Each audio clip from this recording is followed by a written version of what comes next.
Pada tahun 2025 ini, masih terjadi pembunuhan massal yang dilakukan oleh penganut ajaran Islam terhadap orang Kristen. Pada tanggal 8 September diperkirakan sekitar 71 orang tewas dibunuh oleh kelompok teroris ADF yang dibentuk oleh seorang mu'alaf bernama Jamil Mukulu yang mempunyai latar belakang Katolik. Sebelumnya dia bernama David Stephen, kemudian masuk Islam, mengadopsi nama Islami, dan menjadi biadab. Dia dilaporkan menjalin kontak pribadi dengan Osama bin Laden dan berafiliasi dengan ISIS sejak tahun 1990. Pada tanggal 8 September itu, diperkirakan 10 orang jihadis menyerang upacara pemakaman di kota Nyoto yang dihadiri oleh banyak warga sipil. Mereka mengumpulkan warga sipil dan langsung membunuh mereka secara biadab dengan parang dan senjata ringan. Setelah serangan pertama, jihadis membakar sekitar 30 rumah dan kendaraan, membakar banyak orang hidup-hidup di dalamnya. Serangan terpisah oleh ADF terjadi di kota yang berdekatan, menewaskan 18 orang. Mereka mengakui serangan biadab tersebut adalah perbuatan mereka, dan mengklaim dengan bangga bahwa mereka telah membunuh hampir 100 orang Kristen pada saat itu. Dan itu bukan pertama kalinya mereka membunuh orang-orang Kristen karena dicuci otak dengan doktrin agama Islam. Di tahun 2025 ini saja, setidaknya mereka telah melakukan perbuatan biadab itu sebanyak 3 kali.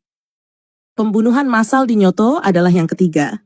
Sebelumnya pada tanggal 27 Juli 2025, penganut ajaran Islam yang biadab ini menyerang gereja Katolik Saint Anwarit di Komanda, distrik Zunguluka. Serangan itu terjadi di tengah malam, saat jihadis ADF menargetkan sebuah acara doa malam yang dihadiri sekitar 100 orang. Setelah mengumpulkan puluhan pengunjung gereja, jihadis membunuh 20 orang dengan parang dan yang lainnya dengan senjata api ringan. Beberapa orang lain yang hadir pada acara peringatan itu berhasil melarikan diri ke hutan di sekitarnya, dan beberapa orang telah hilang menurut seorang pendeta setempat dan saksi lainnya. Seorang korban selamat dari dalam gereja mengatakan kepada Human Rights Watch, mereka menyuruh kami duduk, lalu mulai memukul orang-orang di tengkuk.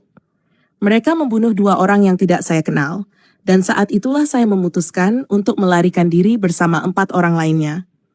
Kami berhasil melarikan diri, mereka menembak kami tetapi tidak mengenai kami. Setelah pembantaian di dalam gereja, jihadis mulai membakar toko-toko dan rumah-rumah. Beberapa orang ditemukan terbakar di dalam. 5 orang tewas dalam serangan di kota Komanda. Seorang pria ditemukan hangus di dalam truknya yang dibakar oleh ADF. Beberapa anak-anak berusia antara 12 dan 14 tahun diculik.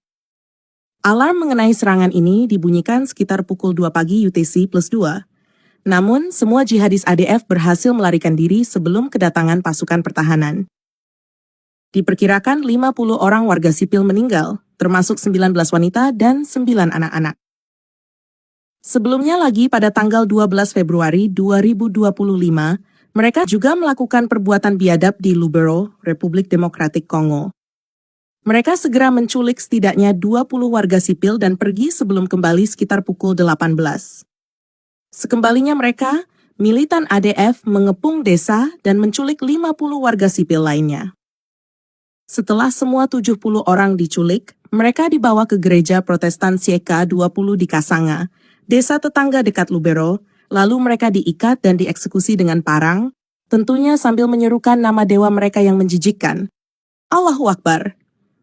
Mayat mereka akhirnya ditemukan pada tanggal 14 Februari 2025 masih di dalam gereja. Sejak jihadis Allied Democratic Forces, yang disingkat ADF, didirikan oleh seorang mu'alaf, diperkirakan sudah ribuan orang Kristen yang dibunuh secara biadab. Mungkin teman-teman berpikir, ini jauh, di Kongo. Tetapi teman-teman jangan mengira hal seperti ini tidak bisa terjadi di Indonesia. Kamu jangan mengira hal seperti ini tidak akan menimpa kamu. Karena pada dasarnya, perilaku biadab yang disebabkan ajaran agama Islam ini sama di seluruh dunia.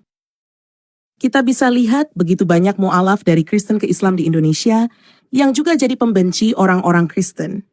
Bedanya hanya lingkungan di Indonesia saat ini tidak memungkinkan untuk mereka menjadi teroris bersenjata seperti ADF. Jadi sekarang ini mereka hanya bisa mempersekusi orang Kristen dengan pelarangan ibadah dan lain-lain. Kalau mereka mendapatkan kesempatan yang sama dengan di Kongo, kemungkinan besar mereka juga menjadi pembunuh yang haus darah. Buktinya adalah peristiwa-peristiwa bom jihad Islami yang pernah terjadi di Indonesia. Muslim di Indonesia banyak yang baik, bukan karena mereka beragama Islam, tetapi karena mereka adalah orang Indonesia. Dan perlu teman-teman ketahui, Kongo bukan daerah mayoritas Islam. Kongo adalah daerah mayoritas Kristen. Sekitar 90% penduduk Kongo adalah Kristen, dan Islam hanya 2%. Hanya 2%, tetapi Islam tetap menjadi teroris yang sedemikian biadab. Dan tidak ada kelompok teroris Kristen di Kongo. Jadi apa yang bisa kita pelajari dari sini? Yang pertama, tidak semua orang yang beragama Islam adalah teroris. Tetapi semua orang yang beragama Islam berpotensi menjadi teroris. Dan mereka yang menjadi teroris itu bukan oknum. Mereka menjadi teroris itu karena menjalankan ajaran Islam. Al-Quran surah 47 ayat 4 berkata, "Maka apabila kamu bertemu dengan orang-orang kafir, maka pancunglah batang leher mereka." Kamu mungkin bisa berkata mereka salah tafsir Al-Quran, tetapi kamu tidak bisa membantah mereka melakukannya karena mengikuti perintah ayat-ayat Al-Quran. Yang kedua, Islam menjadi teroris tidak selalu berhubungan dengan jumlah mayoritas atau minoritas. Islam menjadi teroris di daerah mereka adalah minoritas, seperti di Kongo. Islam adalah teroris di daerah mereka mayoritas, seperti di Irak. Dan bahkan Islam tetap adalah teroris di daerah yang 100% beragama Islam seperti di Afghanistan. Dimanapun di dunia, Islam tetap bikin masalah. Dan masalahnya adalah Islam.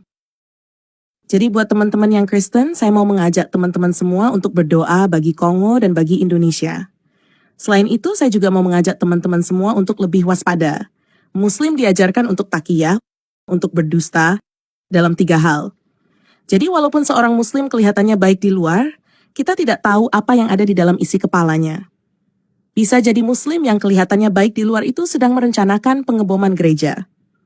Tetapi bukan berarti saya mengajak teman-teman semua memusuhi Muslim. Muslim itu patut dikasihani. Mereka adalah orang-orang bodoh yang tidak tahu apa yang mereka percaya. Jadi tugas kita bersama sebagai orang Kristen untuk lebih memberitakan Injil. Karena satu-satunya obat bagi Muslim supaya mereka tidak lagi biadab adalah Injil. Secara ekstrim pada dasarnya kamu punya 2 pilihan. Kamu menginjili mereka, sehingga mereka keluar dari ajaran agama mereka yang jahat, atau mereka akan membunuh kamu karena mereka tetap mengikuti ajaran agama mereka. Saya berharap kita semua memilih untuk menginjili mereka daripada memilih membiarkan mereka membunuh kita. Oleh karena itu, bagikan video ini sebanyak-banyaknya, supaya semakin banyak orang Kristen yang semakin sadar dan bersemangat dalam memberitakan Injil. Sekian video kali ini, Tuhan Yesus memberkati.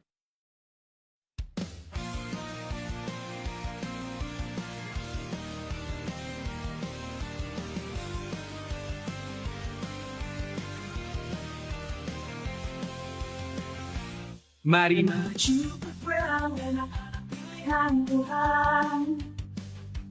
Kalahkan iblis dengan senjatamu, firman Dewa yang berkuasa. Dengan darah anak domba, dengan kesaksian kita. Berdirilah dengan tegak, berikan dengan kebenaran. Bermaju tidak keadilan, untuk beritakan untuk keselamatan. Mulai memberikan iman, tetap keselamatan. Firman Dewa akan segala doa dan permohonan.